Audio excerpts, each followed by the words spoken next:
तो दोस्तों अस्सलामुअलैकुम, राम राम, आदाब से छत्री काल। मैं गुलजार खान और आप देख रहे हैं गुलजार खान यूट्यूब चैनल। हाजिर हुआ हूँ आज फिर आपके सामने तमाम दुनिया भर की खबरें लेके। मशरिक़े वस्ता से बड़ी खबरें निकल के सामने आ रही हैं। न्यूज़ एजेंसी फारिस ने इसे नशर किया है। वहीं चाइना से भी कुछ खबरें आ रही हैं और पड़ोसी देश नेपाल से भी कुछ खबरें आ रही हैं निकल के। लेकिन तमाम दुनिया भर की सारी खबरें मैं आज आपके सामने रखूँगा।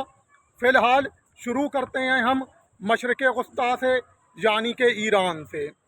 दोस्तों, कल तलक डोनाल्ड ट्रंप कह रहा था कि ईरान हार रहा है जंग और ईरान हमारे सामने टिक नहीं पा रहा है। ईरान की मिसाइल सिटी ख़त्म हो चुकी है, ईरान की ड्रोन सिटी ख़त्म हो चुकी है और ईरान के पास हथियार नहीं बचे हैं। ईरान की नेवी हार मान चुकी है, ईरान की फ़ौजें घुटनों पे आ चुकी हैं। लेकिन आज अमेरिका का ही एक बड़ा अधिकारी बयान दे रहा है।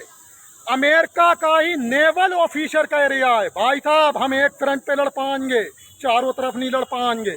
एक तरफ लड़ा लो ईरान से, चाहे इजराइल से और चाहे हूती से, चाहे रेड सी में, चाहे स्ट्रेट ऑफ हॉर्मुज़ में, चाहे बाब अल मंदेब, कहीं लड़ाओ। एक जगह पे लड़ाओ, हम एक जगह पे लड़ पाएंगे, दूसरी जगह मोर्चा नहीं संभाल पाएंगे। ये अमेरिका का ही एक बड़ा अधिकारी नेवल ऑफिशियल कह रहा है। बताइए ज़रा, डोनाल्ड ट्रंप की बातें देखिए कि डोनाल्ड ट्रंप कह रहे थे कि ईरान हार मान गया है, ईरान की नेवी ख़त्म हो गई है, ईरान की फ़ौज ख़त्म हो गई है, ईरान के हथियार ख़त्म हो गए हैं, ईरान की ड्रोन सिटी ख़त्म हो गई है, ईरान की मिसाइल सिटी ख़त्म हो गई है। अब उसी का ऑफिशियल कह रहा है एक फ्रंट पे लड़ पाएंगे, दूसरी तरफ मोर्चा नहीं संभाल पाएंगे। ये है सुपर पावर और ये है सुपर पावर का राष्ट्रपति झूठा डोनाल्ड ट्रंप। चलिए आगे बढ़ते हैं। ईरान के जर्नल का कहना है कि स्ट्रेट ऑफ हॉर्मुज़ हमारा था, हमारा है और हम उस पर कंट्रोल अपना जारी रखेंगे और कैसे स्ट्रेट ऑफ हॉर्मुज़ को चलाना है ये हम तय करेंगे और हम ही फैसला लेंगे। जी हाँ, ये कहना है ईरानी IRGC के जर्नल का। फिलहाल ओमानिया तटों के पास कतर के तेल टैंकर पे हमला हो गया, धू धू करके तेल टैंकर जल गया है। अब अमेरिका प्लान बना रहा है कि ईरान के अंदर या ईरान के आसपासी इलाकों में बड़े हमले किए जाएं और बड़े हमले करके पूरे ईरान में अंधेरा कर दिया जाए। ये प्लान बना रहा है कौन? अमेरिका।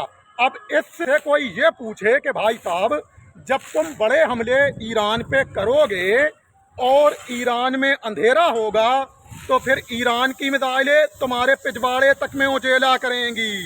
हाँ, ईरान की मिसाइलें जो है ना वो फिर तुम्हारे पिछवाड़े तक में उजाला कर देंगी। इसीलिए अपनी हद में रहो। जी हाँ, इधर तुर्की और इराक में डील हो गई है।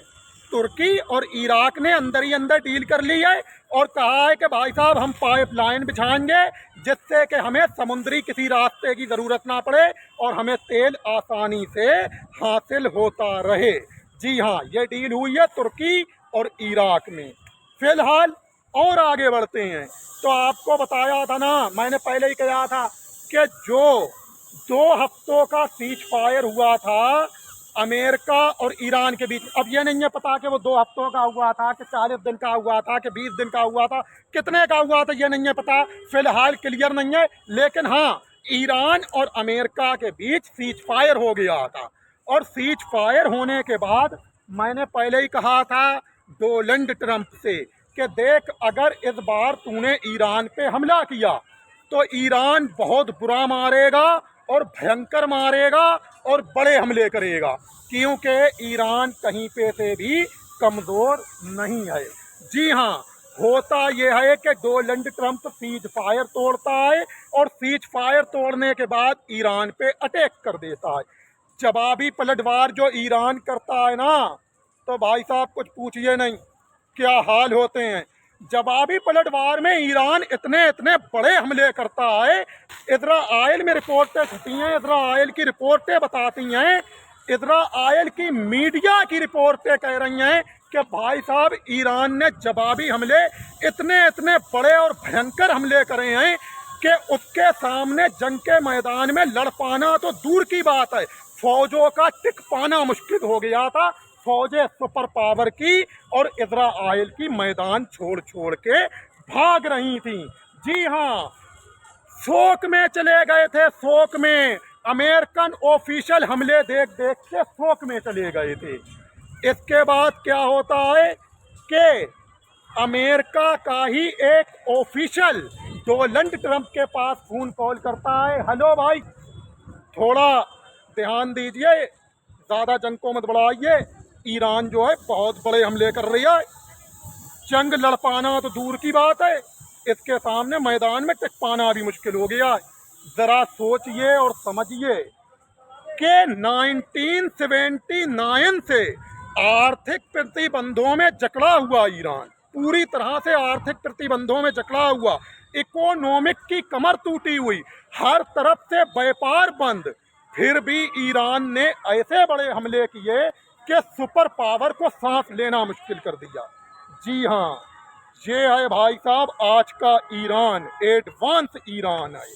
फिलहाल आगे बढ़ते हैं भाई साहब, पूरे मशरिक़े वस्ता यानी कि मिडिल ईस्ट में जितने भी अमेरिका के साथी देश हैं और जितने भी अमेरिकन लोग, फौजी ऑफिशियल अफसर वहाँ मौजूद हैं, अमेरिकी एयरबेस, अमेरिकी हेडक्वार्टर, अमेरिकी जितने भी ठिकाने हैं, वहाँ पर जितने भी अमेरिकी अधिकारी, फौजी अफसर जितने भी मौजूद हैं, पूरे मशरिक़े वस्ता में यानी कि मिडिल ईस्ट में अमेरिका ने हाई अलर्ट जारी कर दिया है और अपने लोगों से कहा है कि भाई साहब थोड़ा होशियार रहना और एक्टिव रहना, किसी भी ईरानी के हाथ मत लग जाना वरना रोस्टेड बना के खा जाएगा।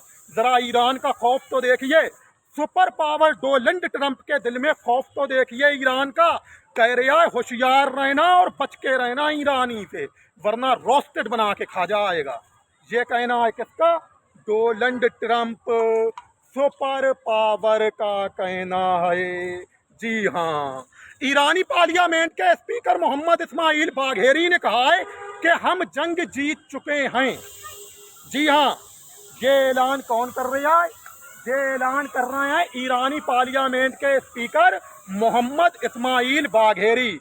कह रहे हैं कि भाई साहब हम जंग जीत चुके हैं, बस हमें ट्रिम स्ट्रेटली की ज़रूरत है, ट्रिम स्ट्रेटली की ज़रूरत है और हम जंग जीत चुके हैं। जी हाँ, 28 फरवरी 2026 को जब अमेरिका और इजराइल ने ज्वाइंट ऑपरेशन ईरान पे किया था, जिसमें अमेरिका ने अपने ऑपरेशन को एपिक फ्यूरी का नाम दिया, वहीं इजराइल ने रोर ऑफ द लायन का नाम दिया।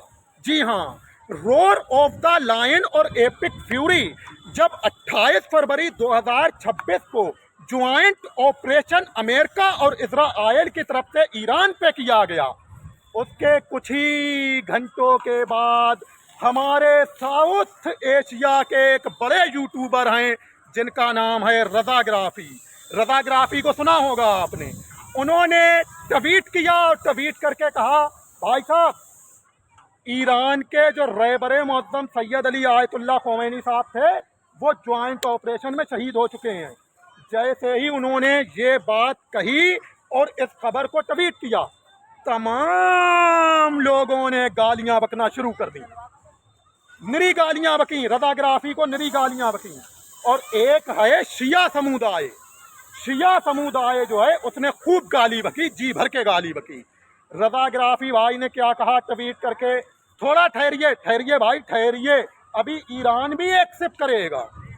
होता यह है कि रात जब होती है तो रात में एक मौलाना जो हैं वो अमामा सिर से बांधे बैठे हुए थे ईरान में ही, उनकी फ़ोन कॉल आती है किसके पास? रज़ाग्राफी के पास, और कहते हैं अरे भाई ये क्या कर रहे हो आप, कैसी खबर चला रहे हो, ये झूठी है और आयतुल्लाह ख़ोमैनी साहब हमारे बीच में मौजूद हैं, आपकी ये खबर झूठी है, इसे हटाइए। रज़ाग्राफी कहते हैं कि भाई साहब आयतुल्लाह ख़ोमैनी साहब जिंदा तो हैं लेकिन आपके पास कोई सबूत है? अरे नहीं नहीं भाई, लोग हमारे पास फ़ोन कर रहे हैं। अच्छा, रज़ाग्राफी साहब ने वो खबर नहीं हटाई। अब उस मुल्ला को क्या तकलीफ थी मालूम? मुल्ला को तकलीफ ये हो रही थी कि ये अनाउंसमेंट तो मुझे करना चाहिए, मैं तो ईरान में मौजूद हूँ और मैं अनाउंसमेंट कर नहीं पाया, उससे पहले रजा ग्राफी ने ये अनाउंसमेंट कर दिया है। जब कोई ताज़ा घटना घटती है और उस खबर को पड़ोस में हम एकदम कैप्चर कर लें और अपनी मीडिया आप चला दें, अपने चैनल पे चला दें, तो जो पड़ोस की मीडिया है और जो पड़ोस के एंकर हैं भाई साहब, उन्हें बहुत तकलीफ होती है। वो सोचते हैं भैया ये खबर तो पहले हमें चलाना चाहिए थी, इन्होंने चला दी हमसे पहले। हाँ, उन्हें बहुत तकलीफ होती है। और यही तकलीफ किसे हुई थी? ईरान में बैठे अमामा बांधे उस मुल्ला को। तो वो ये चाह रहा था कि रज़ाग्राफी अपनी वीडियो हटाएं और मैं इधर से अनाउंसमेंट कर दूं। जी हाँ, ये चाह रहा था वो। अब गालिब बाफ ने कहा है कि भाई साहब, हमें 1 घंटे के बाद पता लग गया था कि joint operation roar of the lion और एपिक फ्यूरी के अटैक में रहे बरे मुअज्जम सैयद अली आयतुल्लाह खोमैनी साहब, जानी के ईरान के सुप्रीम टीम लीडर, शहीद हो चुके हैं और हमारे बीच नहीं रहे हैं।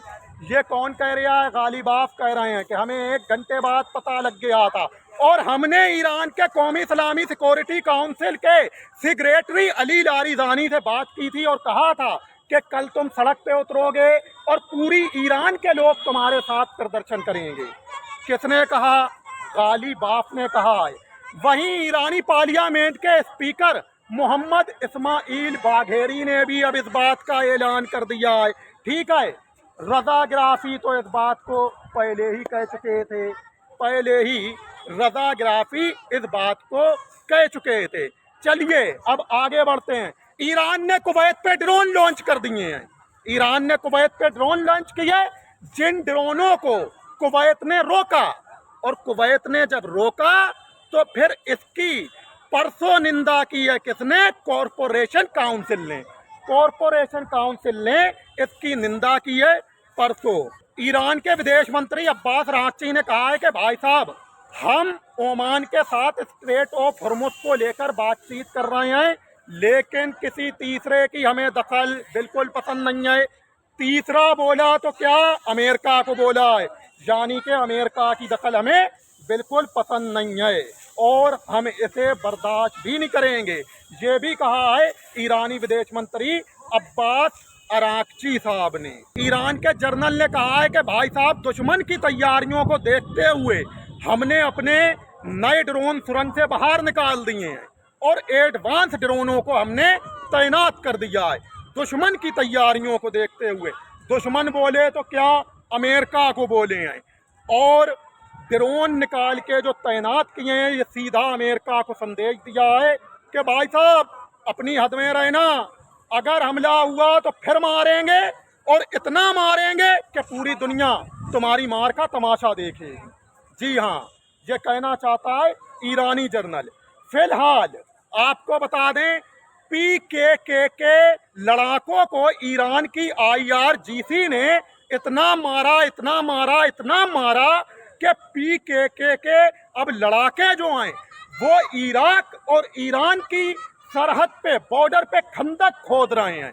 खंदक वो इसलिए खोद रहे हैं कहीं ऐसा ना हो कि ईरानी लड़ाके बॉर्डर से इराक में इंटरेक्शन कर जाएं और उनकी मटिया मेट कर जाएं।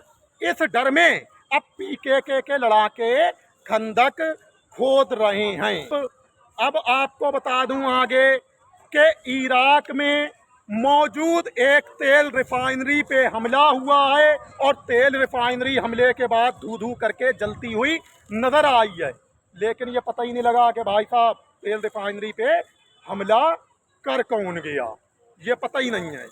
ईरान के ऑफिशियल ने अमेरिका के साथ गेम खेल दिया है।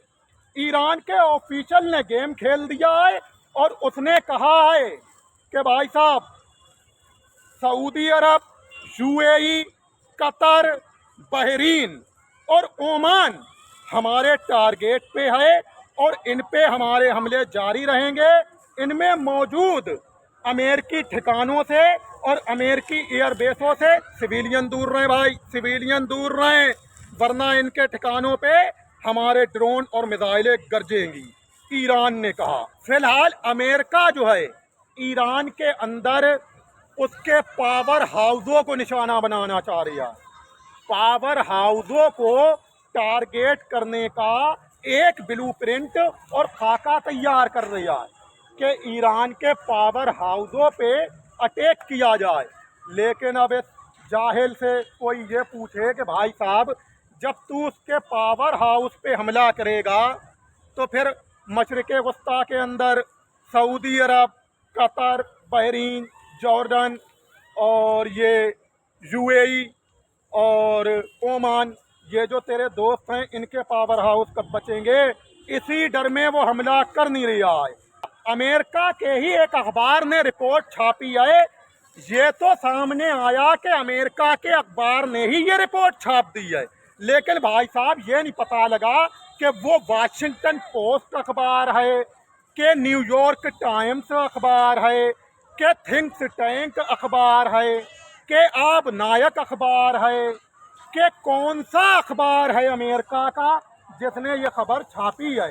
लेकिन अमेरिका के ही अखबार ने छापा है कि भाई साहब, ईरान के केशम आइलैंड पे जो अमेरिका ने बड़े हमले किए थे, उसमें एक माँ बाप मरे हैं और एक बच्ची उनकी हमलों में मर गई है। ये खबर छापी है किसने? अमेरिका के ही एक अखबार ने। लेकिन अखबार का खुलासा ही नहीं हुआ कि वो कौन सा अखबार है। अखबार का नाम निकल के सामने नहीं आया है। फिलहाल अभी जंग और भीषण होने के आसार बने हुए हैं, लिहाजा पड़ोसी देश चीन की तरफ चलते हैं। चीन जो है लगातार भारतीय सीमा के करीब अपना सबसे एडवांस लड़ाकू विमान, जिसका नाम है सियान H-20 स्टील्थ टेक्नोलॉजी से बना हुआ ये लड़ाकू विमान, जिसे राडार भी एकदम कैप्चर नहीं कर पाता है। इस स्टील्थ टेक्नोलॉजी वाले विमान को राडार भी जल्दी पे जल्दी ना तो देख पाता है और ना ही कैप्चर कर पाता है। ये लगातार तश्वांग एयरबेस पे तैनात कर रहा है।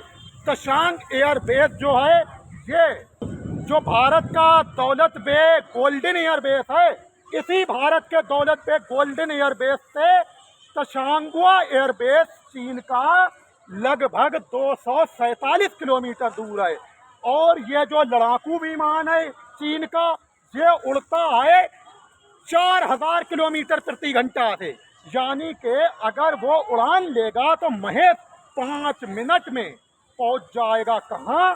सीधा रुकेगा जाके दौलत बेग गोल्डन एयरबेस के पास तक पहुंच जाएगा।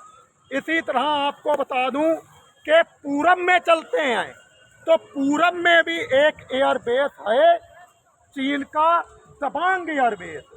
दबांग एयरबेस पे भी इनने लड़ाकू विमान तैनात कर दिए हैं, और वो भी सियान H-20 स्टील्थ टेक्नोलॉजी से बने हुए लड़ाकू विमान हैं।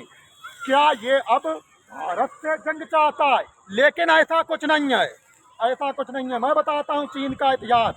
चीन के पास एक खाका तैयार है, एक किताब है उसकी, जिस किताब में उसने ये दर्शाया है कि चीन 2027 में ताइवान पे हमला कर सकता है और ताइवान को अपना हिस्सा मानता है और अपने चीन में मिला सकता है।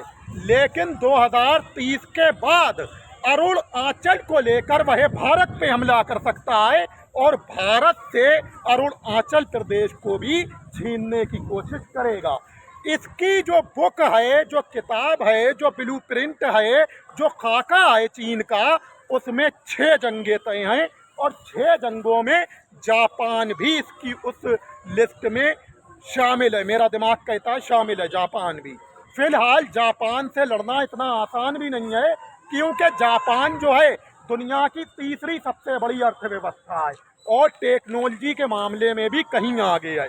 लेकिन हाँ, जापान इतना ताकत भर भी नहीं है जो कि ये कहा जाए कि चीन लड़ नहीं सकता है। फिलहाल 6 जंगे ये लड़ेगा और 6 मुल्कों से जंगों का ब्लूप्रिंट इसके पास खाका तैयार है। अब चलते हैं भाई किधर? पड़ोसी देश नेपाल में चलते हैं। नेपाल में हिंदू मुस्लिम दंगे बहुत तेजी से भड़के हुए हैं और नेपाल के अंदर हालात बहुत ख़राब हैं। और आपको बता दूं ये दंगे कब भड़के हैं? कावड़ यात्रा निकल रही थी। कावड़ यात्रा निकलने के दरमियान ही कोई बात हो गई, जिसके बाद हिंदू मुस्लिम दंगे भड़के और ये इतनी तेज भड़के, इतनी तूर पकड़ गए कि पूरे नेपाल में फैल गए। जी हाँ, जगह जगह मुस्लिमों पे हमले हो रहे हैं नेपाल में, और मुस्लिमों की दुकानें मकानें सब जलाए जा रहे हैं। सिराज अंसारी की दुकान लूट ली गई और जला दी गई। फिलहाल ये नेपाल की स्थिति है, हमारे पड़ोसी देश की, कि हालात बहुत ख़राब हैं। गवर्नमेंट अपील कर रही है, भाई साहब वायलेशन रोक दो, दंगे ख़त्म करो, लेकिन कुछ जो दंगाई हैं वो भड़का रहे हैं दंगों को और रुकने का नाम नहीं ले रहे हैं। फिलहाल मैंने खबरें आपके सामने रखी हैं, मशरिक़े वस्ता यानी कि ईरान से लेके अमेरिका तक, और अमेरिका से फिर चीन तक, चीन से फिर आपको बता दूं कि नेपाल तक, सारी खबरें दुनिया भर की मैंने तमाम आपके सामने रखी हैं। और अगर मेरी खबरें अच्छी लगी हों तो वीडियो को लाइक करना, सब्सक्राइब करना, अपनी राय कमेंट बॉक्स में ज़रूर बताना। लिहाजा मशरिक़े वस्ता के अंदर हालात बहुत गंभीर हैं, जंग अभी और बढ़ने की संभावना है, लेकिन जंग ना हो, अल्लाह से दुआ कीजिए हालात सामान्य बने, ठीक ठाक बने, और फिर व्यापार अच्छा हो, खुशहाली आए, यही अल्लाह से दुआ कीजिए। क्योंकि जंग अच्छी चीज़ नहीं है, लड़ाई अच्छी चीज़ नहीं है, ये सब बुरी चीज़ें हैं और ये बर्बादी के एक रास्ते हैं, जिन पर चलोगे तो बर्बाद हो जाओगे। इसलिए दुआ कीजिए अल्लाह पाक से कि जंग रुके, लड़ाई रुके, दुनिया में शांति आए। फिलहाल हमारी खबरों में इतना ही है, आगे जो भी ताज़ा खबर आएगी उस पर मैं नया वीडियो बना के आप लोगों के साथ शेयर करूँगा। जब तक के लिए हमें दीजिए इजाज़त, खुश आमदीद।